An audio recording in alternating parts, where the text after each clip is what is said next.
जब रावण ने पंख काटे तो कछु लोग कहते थे बहुत जपते थे राम नाम, बहुत करते थे राम जी की भक्ति। अब देखो पंख कटे हुए पड़े। तो गीधरा जटायु ने कहा ये तो बहुत ही अच्छा होगा जो पंख कट गए। अगर पंख सही होते तो मुझे राम जी के पास जाना पड़ता।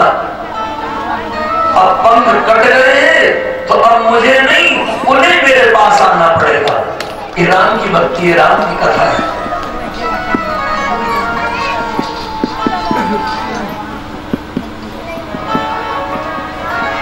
भयो बिहाल कठे पखना रसना फिर भी गुण गाती रही।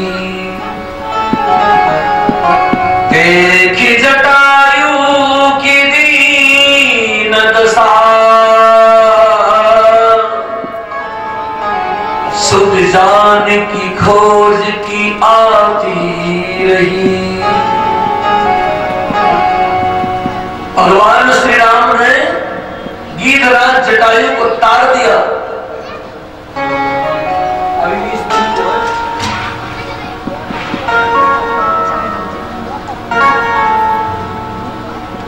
और भगवान श्री राम ने अपने पिता दशरथ का मरने के बाद दाह संस्कार नहीं किया। सामने राम जी ने पिता दशरथ का मरने के बाद दाह संस्कार नहीं किया और गीधराज का जटायु का मरने के बाद प्रभु श्री राम ने दाह संस्कार किया। कितना भाव, कितनी प्रेम भक्ति श्री राम की।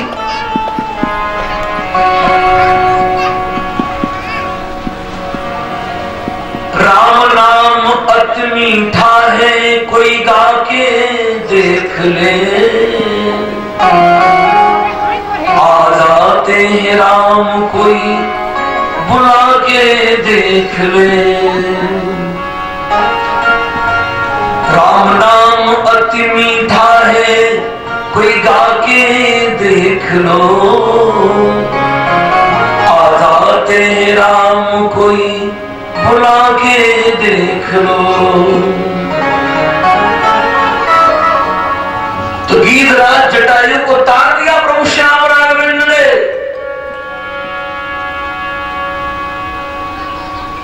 और हाथी को भी तार दिया। गजेंद्र का मोक्ष किया। गज और ग्रहा का जब युद्ध हुआ तो हमारे परीक्षित जी को सुखदेव स्वामी सुना रहे हैं। आसीद गिरवरो राजन त्रिकूट इत विस्तृत। सुंदर त्रिकूटाचल नाम का पर्वत है, त्रिकूटाचल नाम का। उस त्रिकूट पर्वत पर एक बड़ा सुंदर हाथी रहता है। बच्चे हैं, पत्नी है। उस पर्वत की बड़ी प्यारी पावन शोभा है।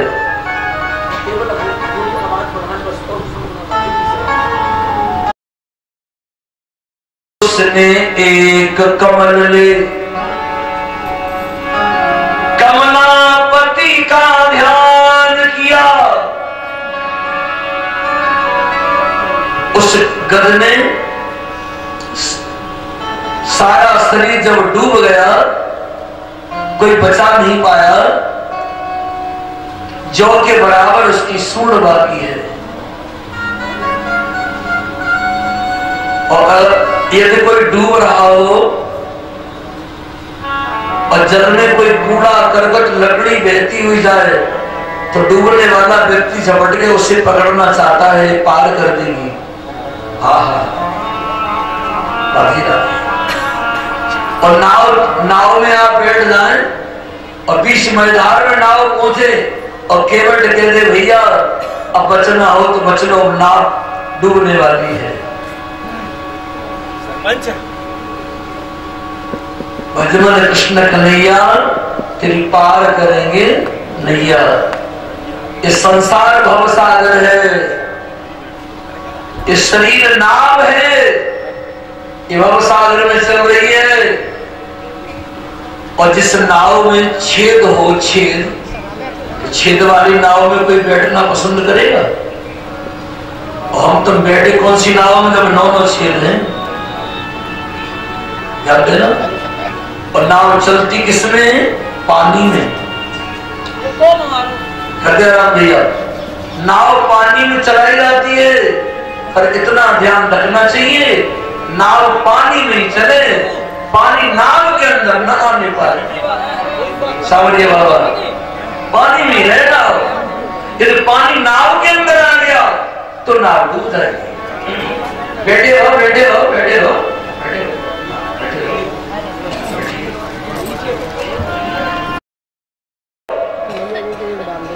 शरीर रूपी नाव भवसागर में चल रही है, इसका केवट भगवान परमात्मा को बना लो। जो अपने जीवन का केवट भगवान कृष्ण को, राम को बना लेता है, उसकी नाव हृदय राम भैया कभी बलिधार में डूबती नहीं है, उसकी नाव पार हो जाती है। सारा शरीर डूब रहा है और सूर्य में पुष्प लगा करके भगवान की स्तुति प्रारंभ करी गजेंद्र ने। ओम नमो भगवते तस्मै, ओम नमो भगवते तस्मै, एत एत चिदात्मकम् पुरुषाय बीजाय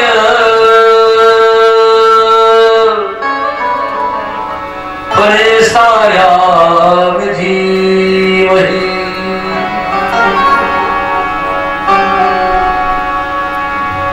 तुम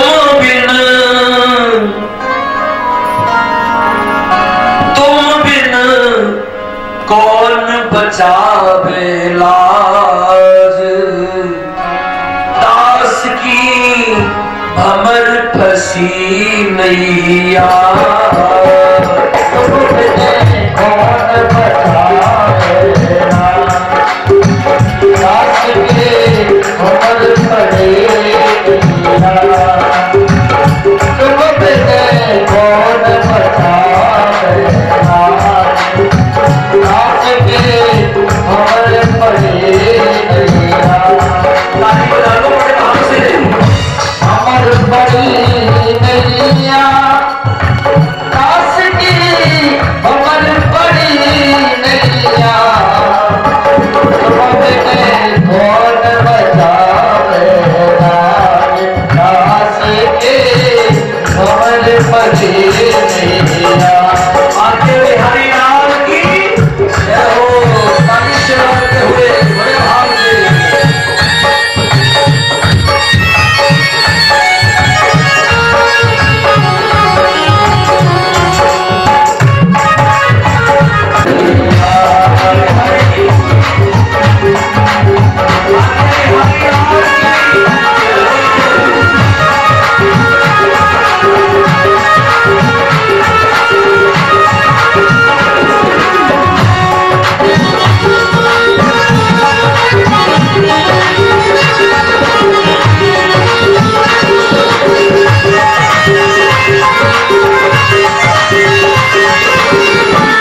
गड़बड़ हो जाएगा।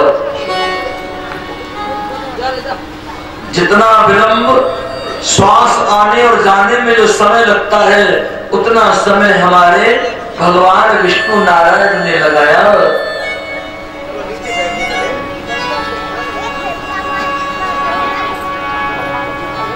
वाहन गरुड़ ले ना पाए,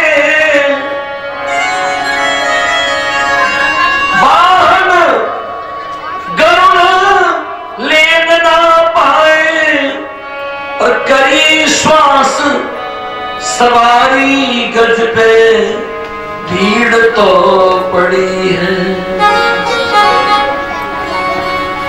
अति भारी गज पे भीड़ तो पड़ी है।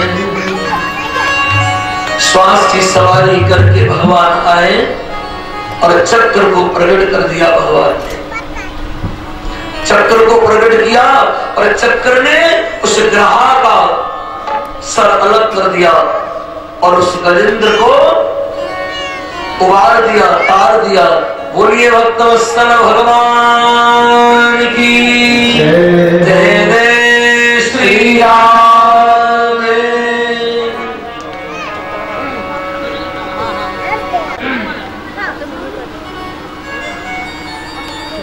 बहुत बड़ा राजा एक बार इसके दरबार में दुर्वासा महात्मा आ गए और दुर्वासा महात्मा बहुत बड़े संत थे और क्रोधी बहुत थे। दुर्वासा महात्मा जी को देखकर इस राजा ने देखा कि हमें महात्मा जी को भोजन भी कराना पड़ेगा और इनके साथ जो शिष्य मंडली है उनको भी खाना खिलाना पड़ेगा। तो राजा आंख बंद करके और राजगद्दी पर भजन का बहाना बना के बैठा रहा, उठा नहीं। दुर्वासा महात्मा ने श्राप दे दिया, इतना बड़ा घमंड, तूने संत का आदर नहीं किया, प्रणाम नहीं किया, सत्कार नहीं किया, आसन तक नहीं दिया और ऐसे बैठा है जैसे मद में घमंड में हाथी बैठा होता है। श्राप दे दिया, जाओ हाथी की योनि में चले जाओ। इसलिए महाराज इसे हाथी की योनि प्राप्त हुई। अगर किसी लोभी के घर में कोई रिश्तेदार मेहमान, अब पति पत्नी अति के लोभी दोनों ने घर में झगड़ा प्रारंभ कर दिया, लड़ने लगे। अब रिश्तेदारों ने देखा भाई पति पत्नी के बीच का मामला है, आंगन में से उठे और दोनों रिश्तेदार दरवाजे पे बाहर आ गए। और लड़ते लड़ते देर हो गई, पत्नी बोली अब चुप हो जाओ, अब लगता है वो दोनों चले गए। पति बोला ठीक रहे, नहीं तो अब खाना बना के खिलाना पड़ता। अब ये दोनों दरवाजे पे सुने बैठे बैठे बोले भैया अब गए नहीं है, अभी नहीं बैठे। लोभ पापस्य कारणम और पाप नरकस्य कारणम। इसलिए दुर्वासा महात्मा के श्राप के कारण इसे हाथी की योनि प्राप्त हुई। अपने दरवाजे कोई आ जाए खाने के समय और वो खाना खाने लगे तो समझना उसका अन्न जल है, इसलिए उसे प्राप्त हो रहा है। हम कौन है खिलाने वाले? जानते ना भैया, कोई न किसी के दर पर जाए और दाना पानी किस्मत लाए, और कोई अधिक ज्यादा नहीं खाता है। अवधेश मिश्रा जी व्यक्ति उतना ही खाता है सांवरिया बाबा जितना जिसका खाता है। सेवा जनता व्यक्ति उतना ही खाता है जयराम भैया जितना जिसका खाता है। मेरे मालिक के दरबार में सब लोगों का खाता।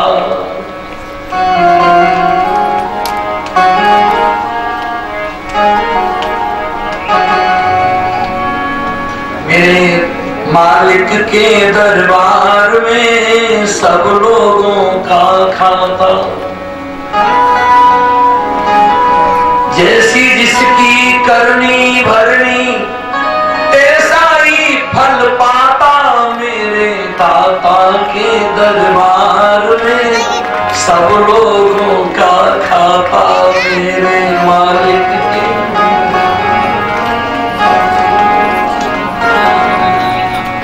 जिसकी जैसी करनी भरनी तैसा ही फल पाता। मेरे मालिक के दरबार में। टीवी देख रही हो बोलो। मेरे मालिक के दरबार में। हाथी का स्वभाव होता है उसकी लंबी सूंड होती है तो पहले सूंड में जल भरता है और जल का छिड़काव करता है, जल क्रीड़ा करता है। और जल क्रीड़ा करते करते उसे इतना ध्यान नहीं रहा मैं कितने भीतर गहरे जल में घुसता हुआ चला जा रहा हूं। और तब तक महाराज एक घड़ियाल ग्राह ने आकर हाथी का पैर पकड़ लिया। बड़ा सुंदर चरित्र है पावन कथा का। इस कथा सुनने में तो हाथी की और ग्राह की लग रही है लेकिन ये चरित्र हमारे और आपके जीवन की कथा है।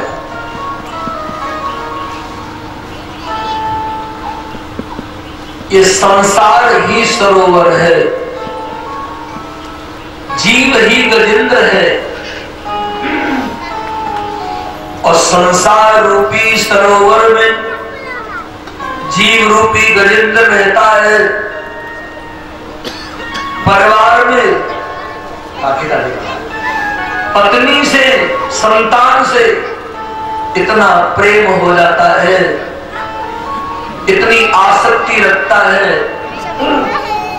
उसे इतना ध्यान नहीं रहता कि मैं संसार रूपी सरोवर के कितने गहरे अंधकार में डूबा चला जा रहा।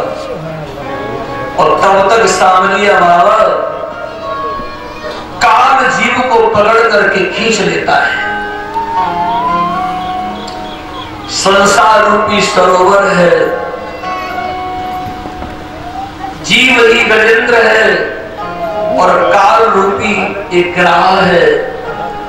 जब हाथी का पैर पकड़ा पत्नी ने संतान ने बाहर निकालने का प्रयास किया पर आज उस हाथी को कोई बचाने वाला नहीं।